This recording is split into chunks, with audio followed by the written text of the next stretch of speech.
¿Qué tal? Bienvenidos a nuestro estudio más importante del año, a la Semana Mayor. Eh, durante 40 días nos preparamos para llegar a este momento. Inicia oficialmente, queda inaugurada la Semana Mayor con el Domingo de Ramos. Y quiero comenzar dándote un poquito de contexto de cómo fue que elegí las imágenes y el título para esta semana. Para eso voy a compartir pantalla. Y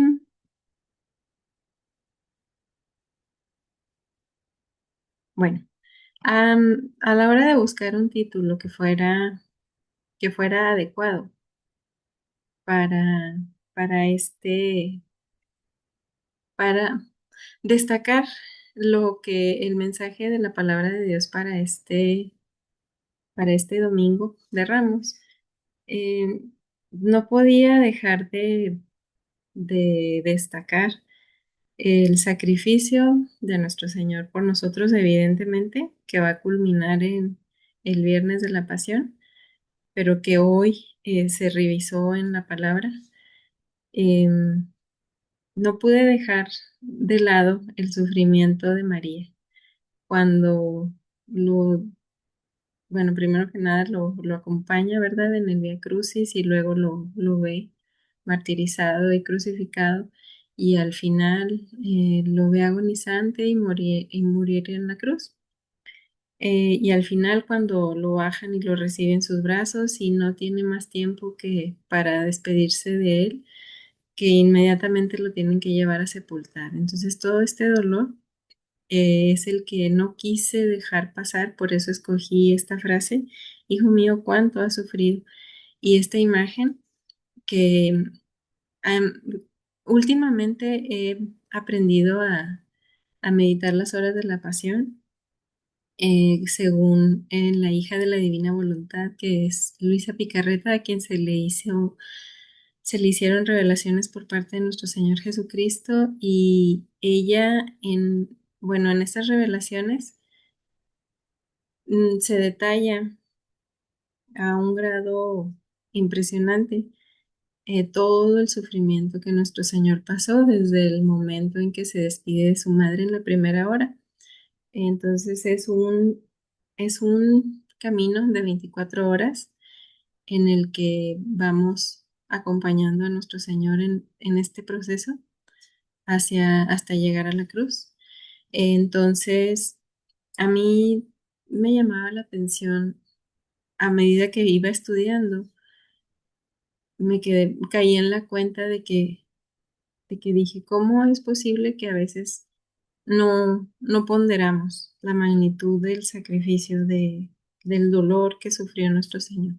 ¿Por qué digo esto? Porque, bueno, mira, como tú podrás ver, la imagen que escogí es es una pequeña parte del cuerpo, es un ojo que recibió un golpe. Y tú lo sabrás, cuando te haces una cortada, cuando te haces un moretón, un golpe, el cuerpo inmediatamente reacciona, se inflama, sangra, duele. Entonces, mm, ahorita me detendría y perdería demasiado tiempo si entro a profundizar en todos los detalles, porque la meditación de cada hora requiere su tiempo y su atención. Pero quiero empezar con esta reflexión.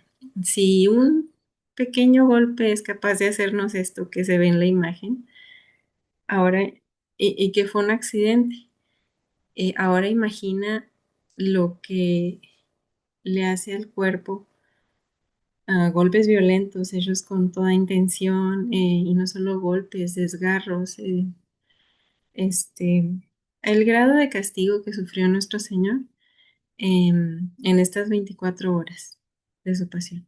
Entonces, es la reflexión con la que quiero comenzar antes de entrar de lleno a las lecturas. Em, a veces vemos el crucifijo y vemos a un cuerpo normal, crucificado, en la posición del crucificado, pero lo vemos con su piel limpia, lo vemos sin inflamación, pero Como podremos ver en esta semana que vamos a estar meditando la palabra del libro de Isaías, con los 4 poemas del siervo doliente, si mal no recuerdo, en donde detalla todo el castigo que sufrió, donde anticipa, ¿verdad? Donde profetiza lo que va a sufrir el, el Cordero sin mancha. Entonces es la reflexión con la que quería empezar. No pierdas de vista, por favor, esto. De hecho, en uno de los pasajes de este libro dice, eh, no tenía aspecto humano, o sea, estaba tan desfigurado que ni siquiera parecía humano. Em, imagínate, imagínate si te estoy poniendo la foto de un ojo con un simple golpe. Ahora imagínate después de todo el castigo que él sufrió, por eso dice la escritura, que no se le reconocía. Em, entonces, paso a la siguiente imagen, que es de Nuestra Señora de la Soledad. Es una pintura bellísima, hecha por una maravillosa artista local, muy joven, y que tengo el honor de conocer y el honor de que me permitiera exponer su pintura en este momento. Eh, y de ahí que no quise dejar pasar el sufrimiento de María, que fue a la par del de Jesús, incluso sería demasiado decir que fue mayor, ¿verdad? Pero recordemos que ella no murió. De cierta manera, el sufrimiento de nuestro Señor acabó al momento de su muerte, pero ella tuvo que vivir con esta agonía, de aparte de verlo morir de la manera en que lo vio morir, vivir sin él.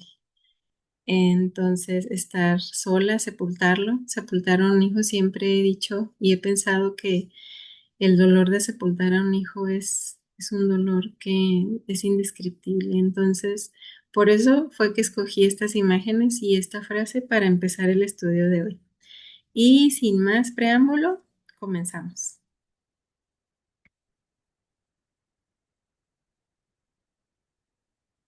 Bueno, entonces veamos que en la homilía del día de hoy llevamos esta estructura, ¿verdad? Que es la de una misa dominical, que se lee la primera lectura, la segunda, el Salmo, el Evangelio y luego meditamos y estudiamos con los comentarios. Pero primero que nada, hagamos lo más importante, pongámonos en manos del Espíritu Santo. En el nombre del Padre, el Hijo, y el Espíritu Santo. Amén. Ven Espíritu Santo, cólmanos con los dones del conocimiento y la sabiduría. Fortalécenos, te lo pedimos con la gracia celestial, para que podamos grabar en nuestra mente, atesorar en nuestro corazón y practicar en nuestras obras todas las enseñanzas de tu santo libro que nos conducen a la salvación. Amén. Como les digo, para que no nos entre por un oído y nos salga por el otro, sino que con ayuda de la gracia de Dios podamos atesorar la palabra, lo que tiene este mensaje para nosotros, para cada uno para cada una de nuestras vidas. Porque como ya lo vimos, la palabra de Dios es eficaz. Ahora vamos a hacer una lectura orante de la palabra de Dios. Y para eso nos vamos a auxiliar de la página de dominicos.org. Mira a tu rey que viene a ti humilde montado en una borrica. Y este es el comentario bíblico a las lecturas de hoy. Como les decía, hoy comienza la gran semana litúrgica que nos conduce a la Pascua, la muerte y resurrección del Señor, centro de nuestra fe cristiana. La Semana Santa, pues, es un tiempo de profundas vivencias religiosas. Es el misterio del Dios entregado por nosotros y la fuerza de su resurrección, como se expresaba San Pablo, nos convocan ante la cruz, que es el triunfo del amor sobre el odio, la esperanza frente a toda desesperación. El Evangelio de la entrada en Jerusalén. Como podemos ver en esta cita que se nos propone, y recuerda que te digo que cada vez que veas una cita, ponle pausa al video y tómate la libertad de ir a visitar ese pasaje en tu Biblia para una mayor comprensión del texto y del mensaje que tiene para nosotros la palabra de Dios. Con la procesión de la comunidad y los ramos debe servir para inaugurar la gran semana del cristianismo. Toda la tradición y hermosura de los ramos y palmas, no obstante, nos invita a introducirnos en aquella experiencia de ir a Jerusalén, que el profeta de Galilea no podía eludir. Jesús sin duda ya sabía lo que le esperaba, el juicio, la condena y la muerte. Todo eso se ha representado y se representa estéticamente muchas veces, pero en torno a aquella Pascua del año 30 no había nada teatral, sino la dura realidad de alguien que sabe lo que quiere.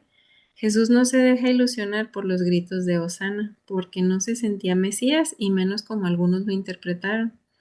Estas aclamaciones justificarían más su juicio y su condena ante los poderosos que estaban esperando que llegara el profeta de Galilea a Jerusalén, y vaya que llegó. En la primera lectura tomada del libro de Isaías, capítulo 50, versículo 4 al 7, vemos los poemas del siervo de Yahvé, a sus espaldas el futuro.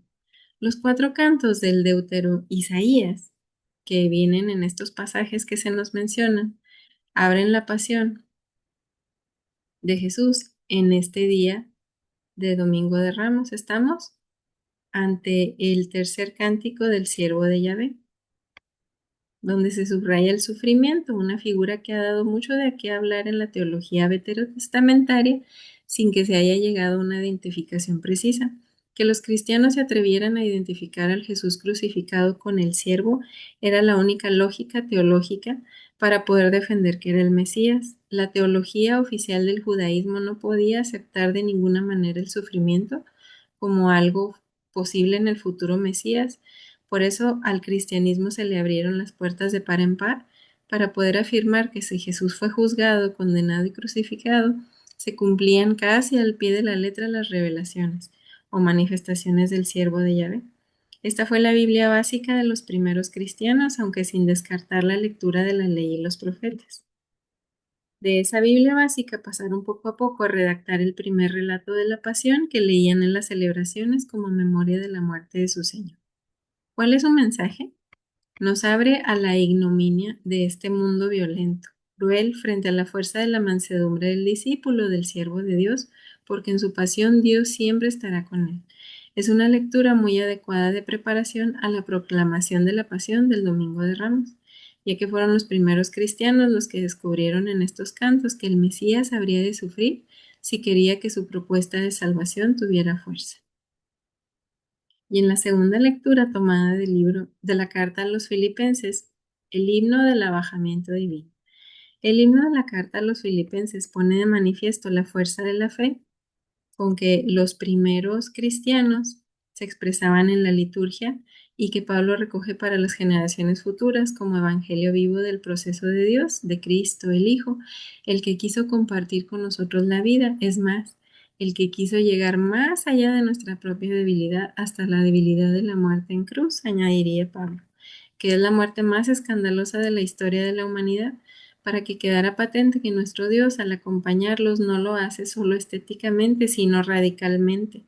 No es hoy el día de profundizar en este texto inaudito de Pablo. La pasión de Mateo debe servir de referencia de cómo el Hijo llegó hasta el final, la muerte en la cruz. Este himno tiene dos partes.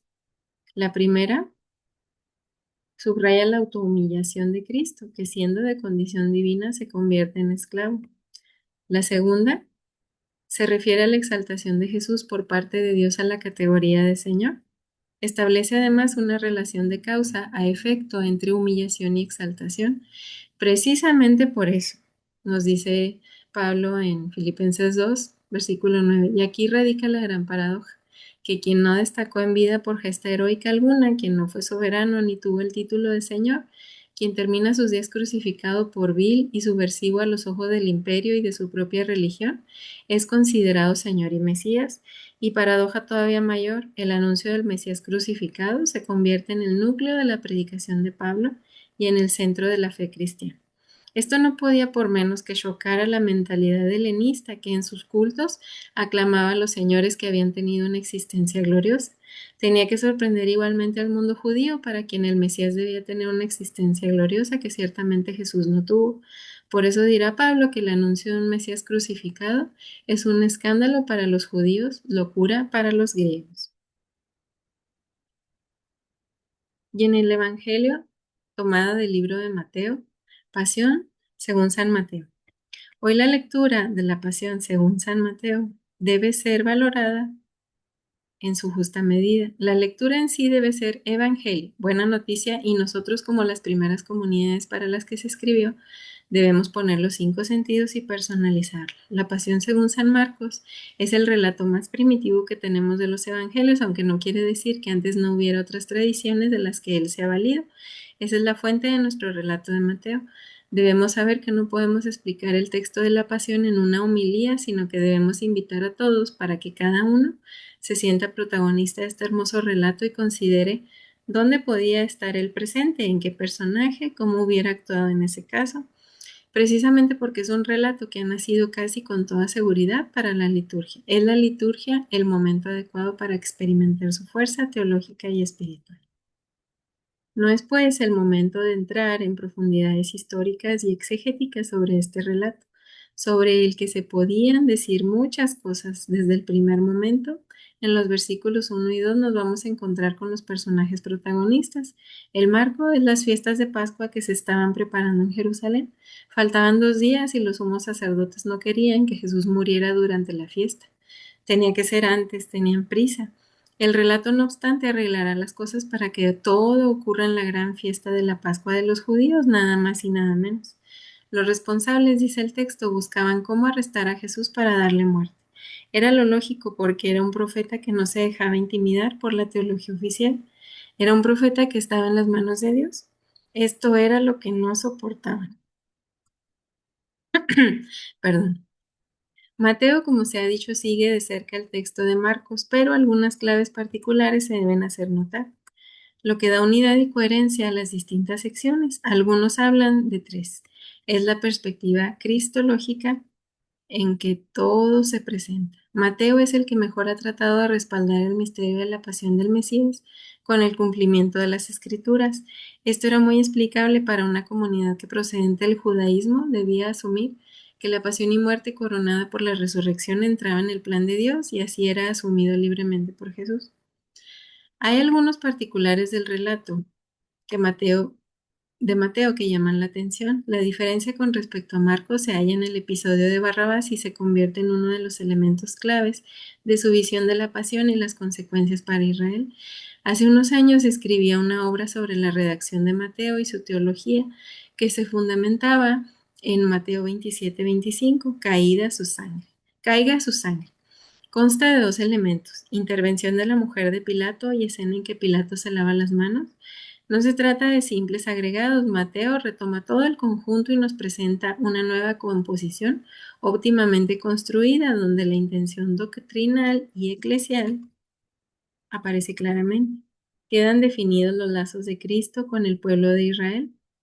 Cuando la mujer del pagano intercede por el justo, la hija de Sión exige a gritos la muerte de su Mesías, de su Cristo. En vez de rey de los judíos, Mateo utiliza 2 veces este título, todo el pueblo. Toma sobre sí la responsabilidad que Pilato rehúsa. Esta toma de posición del pueblo de la antigua alianza marca un vuelco en la historia de la salvación. La perspectiva cristológica de todo esto es manifiesta, es el rechazo del judaísmo al Mesías, que ha elegido libremente la pasión, pero ello no debe incitar de ninguna manera al antisemitismo, como ha ocurrido en lecturas apologéticas que no entienden que el pueblo de Israel no es el responsable de la muerte del profeta, sino unos dirigentes ciegos e inmisericordes. Es verdad que el Evangelio de Mateo mantiene una constante de antijudaísmo como problema histórico y teología, pero no es antijudío por naturaleza. No deberíamos decir que Jesús eligió la muerte porque Dios así lo quería o así lo necesitaba. No es el sufrimiento el camino que Dios quiere para redimir y salvar a los hombres.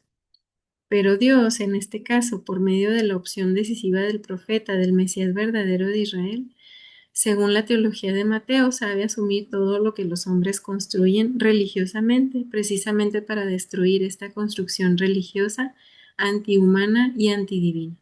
La construcción eclesiológica de Mateo del relato de pasión es la misma que la que han mantenido en toda su obra. A este respecto, se podría decir que el relato de Marcos sobre la pasión es más querigmático y el de Mateo más eclesiológico, pero los dos aspectos deben ir unidos en nuestra reflexión de lo que significa leer la pasión en la liturgia del Domingo de Ramos. No incidamos demasiado en el sufrimiento porque esa no es la clave de Mateo, sino en cómo una comunidad se identifica con su Señor para hacer posible que el proyecto salvador de Dios se viva de verdad por encima de las decisiones absurdas de los dirigentes del pueblo que no pudieron asumir el que el profeta desmontara la concepción que ellos tenían sobre Dios y sobre la religión de Israel, y eso iba en beneficio de toda la humanidad. La pasión, los cristianos no la deberíamos leer como un tema gore, de sangre y de sufrimiento cruel. No es esa la concepción del relato primitivo que cada uno de los evangelistas ha redactado de acuerdo con su comunidad. Es el misterio de la identificación con su causa, con el proyecto del reino que había anunciado hasta llegar hasta sus últimas consecuencias. No sufrió Jesús más que los crucificados de los caminos que el imperio romano prodigaba, ni derramó más sangre que ellos, pero sí estuvo identificado con el sufrimiento de todos estos crucificados. Es verdad que en su juicio concurren una serie de circunstancias religiosas que lo hacen diferente, y por ello a un juicio y una condena diferente. Contemplamos una condena diferente. Es más hermoso el poema musical de la Pasión según San Mateo de Bach que películas que solamente señalan sin poesía ni religiosidad alguna el sufrimiento por el sufrimiento. No olvidemos que nuestros relatos se confeccionan con la perspectiva de la resurrección como victoria de Dios sobre los proyectos de los poderosos y del amor sobre el odio.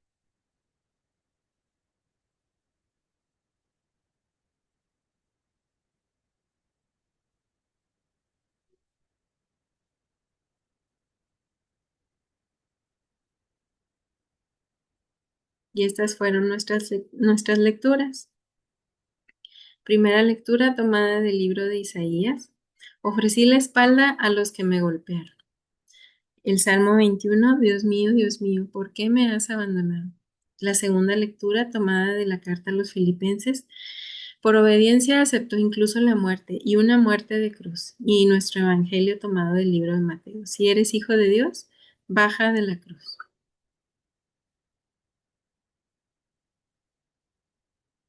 Para una mejor comprensión del texto, te recomiendo este ejercicio, que es muy bello.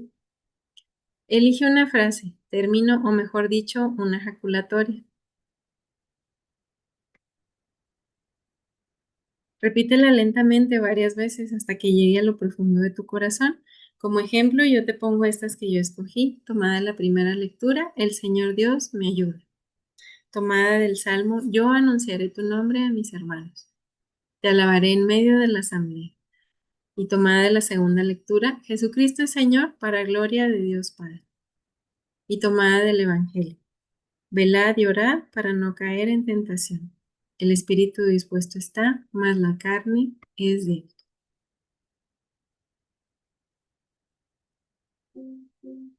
Ahora medita la palabra y vamos a tomar esta meditación de la homilía, de las claves para la homilía de la página de dominicos.org.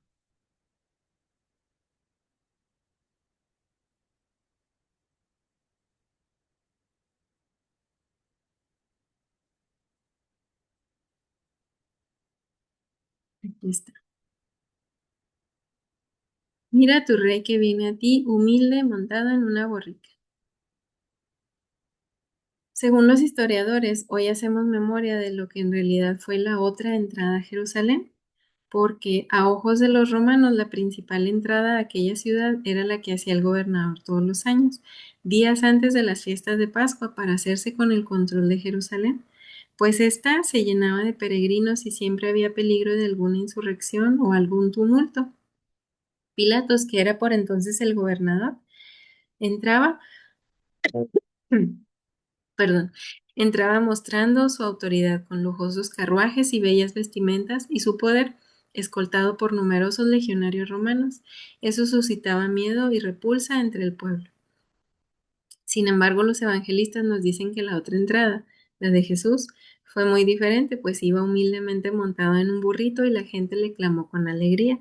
Pero sabemos que pronto todo aquel ambiente festivo cambió radicalmente, porque el Padre, deseando la salvación del género humano, quiso que su Hijo único, como un manso cordero, fuera llevado a la cruz, para morir por todos nosotros derramando hasta la última gota de su amor. Yo no resistí ni me eché atrás, ofrecí la espalda a los que me golpeaban. Curiosamente, quien mejor describe aquella durísima vivencia de Jesús como manso cordero que va al matadero es Isaías, a quien el Espíritu Santo inspiró los cuatro cantos del cielo. A lo largo de la Semana Santa los vamos a escuchar, pues la Iglesia ha identificado al siervo con Jesús caminando hacia su pasión y muerte. Hoy hemos oído una parte del tercer canto, mañana lunes escucharemos el primero, el martes el segundo, el miércoles volveremos a oír el tercero, pero entero, y el Viernes Santo escucharemos el cuarto canto, que es el más largo y el que más gráficamente hace referencia a la pasión del Señor. Los cantos del siervo muestran con gran lujo de detalles la penosa experiencia de la pasión de nuestro Señor. Si hoy hemos escuchado cómo entra en Jerusalén entre vítores y alabanzas, rodeado de un pueblo que le aclama lleno de júbilo, los cantos del siervo nos narran la durísima experiencia que Jesús vivió desde que fue prendido en el huerto de los olivos hasta que fue crucificado en el Gólgota. Si en esta Semana Santa, en lugar de limitarnos a escucharlos pasivamente, nos esforzamos en meditarlos, podemos realizar un enriquecedor ejercicio espiritual, reflexionando qué es lo que Jesús nos transmite por medio de ellos, porque estos cantos nos invitan a dialogar interiormente con Él. ¿Qué nos dice a cada uno de nosotros? ¿Y qué querríamos decirle? Este profundo diálogo nos llevará a la contemplación de Jesús en la cruz y experimentaremos de algún modo su amor misericordioso. Se humilló a sí mismo, hecho obediente hasta la muerte y una muerte de cruz. Podemos hacer este ejercicio interiormente, contemplando con nuestra imaginación la pasión del Señor, o podemos contemplar físicamente un crucifijo. También podemos realizar este ejercicio espiritual participando en una procesión o contemplándola con sumo recogimiento. Sea como sea, la Iglesia nos anima a acompañar al sufriente Hijo de Dios en lo más hondo de nuestra alma. Unámonos interiormente a Él, movidos por el pozo de devoción que nos han dejado los cantos del cielo. Este ejercicio espiritual nos ayudará a tomar conciencia de lo que San Pablo nos comunica en su cántico de Filipenses, de cómo Jesús, siendo Dios y gozando de la felicidad celestial, por el cariño que nos tiene a cada uno de nosotros, se despojó de su rango divino y pasó por este mundo como un ser humano normal y corriente, salvo en el pecado. A lo largo de la Semana Santa podemos meditar cómo el Hijo de Dios, por puro amor misericordioso, se va rebajando más y más, dejándose conducir como un humilde cordero al suplicio de la cruz, donde morirá exponiendo su cuerpo atormentado a la vista de todos, un cuerpo que inánime será enterrado, pero que lleno de gloria resucitará al tercer día. Pasión de nuestro Señor Jesucristo. Realzando este sencillo ejercicio espiritual a lo largo de la Semana Santa, Jesús desde lo hondo de nuestra alma nos ayudará a dar sentido a nuestra vida, porque nos llenará con su amor misericordioso. De ese modo, nos introducirá de algún modo en su sagrado corazón y llegada la Pascua, experimentaremos comunitariamente junto a Él su resurrección. Que la celebración de este Domingo de Ramos nos ayude a vivir intensamente durante esta Semana Santa la pasión, muerte y resurrección del Señor, dejando mansamente que Él nos da, que Él nos una más a su sagrado corazón, transformándonos espiritualmente. Así sea.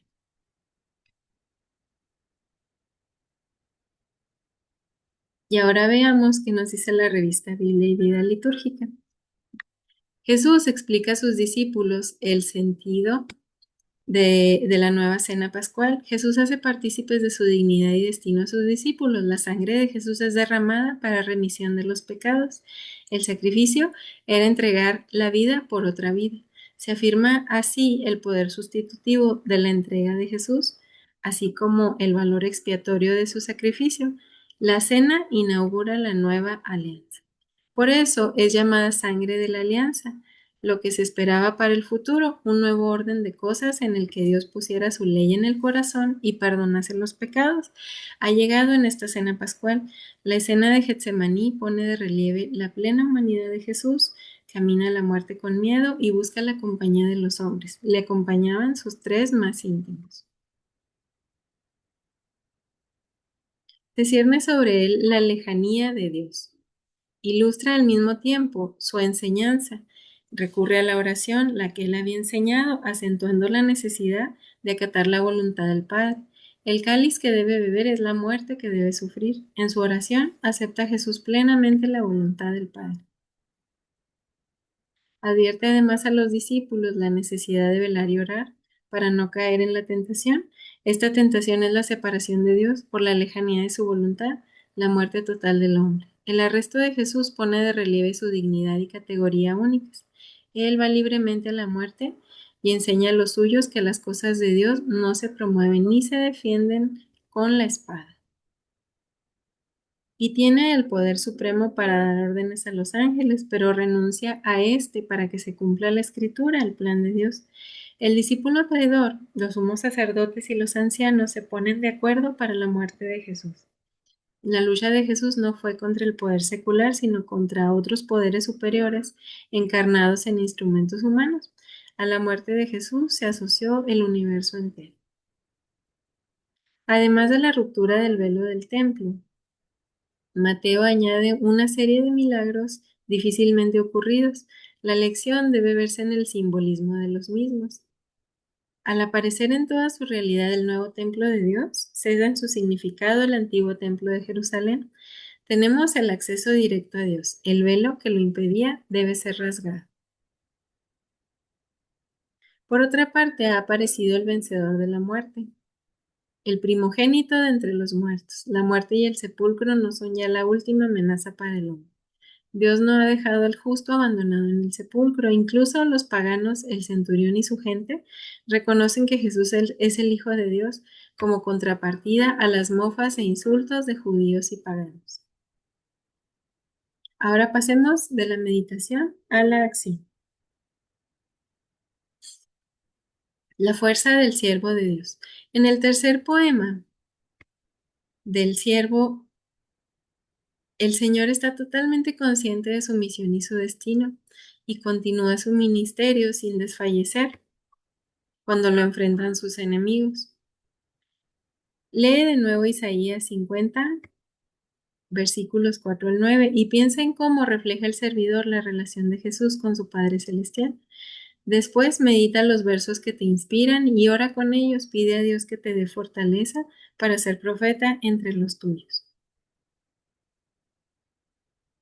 Ahora transformemos nuestra meditación en oración.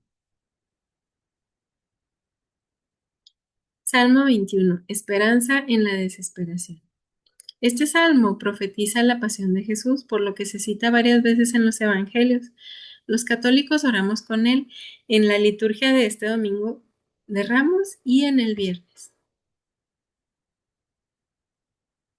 Para comprender mejor su espíritu, lee atentamente Mateo 27, versículos 45 al 50. Al hacerlo, percibirás palabras de desesperación en boca de Jesús.